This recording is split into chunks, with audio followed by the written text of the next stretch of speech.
வணக்கம். செய்திகள் வாசிப்பது ஜான்சி ராணி.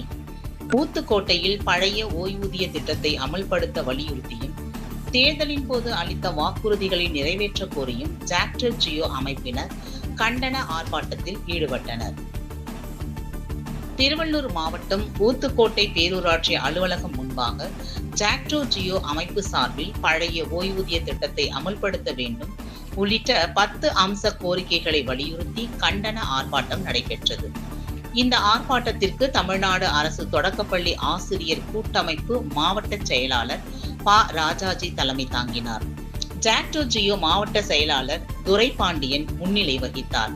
முன்னதாக மாவட்ட துணைத் தலைவர் விஜயன் அனைவரையும் வரவேற்றார். இதில் சிறப்பு அழைப்பாளராக மாநில பொதுச் செயலாளர் சுந்தர்ராஜ் கலந்து கொண்டு கண்டன உரையாற்றினார்.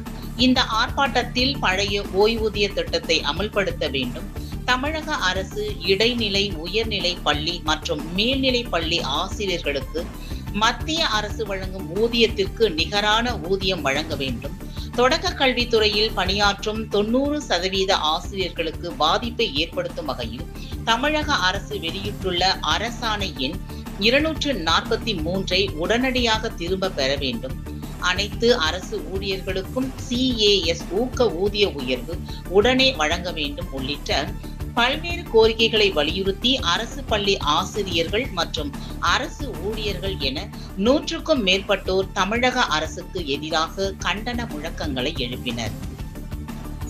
இதில் ஜாக்டோ ஜியோ மாநில மற்றும் மாவட்ட நிர்வாகிகள் செல்வம், பார்த்திபன், யுகந்தர், விஜயன், ஜெயக்குமார், தியாகு, ஜெயச்சந்திரன், தமிழரசன், ஜெயச்சந்திரன், சுந்தர் உள்ளிட்ட நிர்வாகிகள் மற்றும் பலர் கலந்து கொண்டனர்.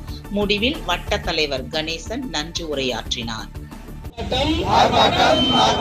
மற்ற தலைநகரில் ஆர்ப்பாட்டம், ஜாக்டோ ஜியோவின் ஆர்ப்பாட்டம், கோரிக்கைகள் வலியுறுத்தி கொள்கை விளக்க ஆர்ப்பாட்டம் விழுந்தது. அரசாணை 243 அந்த அரசாணையை திரும்ப பெறு, ஒரே வகை ஊதியம் வேண்டி ஒற்றுமையாக ஆர்ப்பாட்டம். உள்ளதை உள்ளபடி உடனுக்குடன் செய்திகளை தெரிந்து கொள்ள உண்மை குரல் யூடியூப் சேனலை மறக்காமல் சப்ஸ்கிரைப் பண்ணுங்கள்.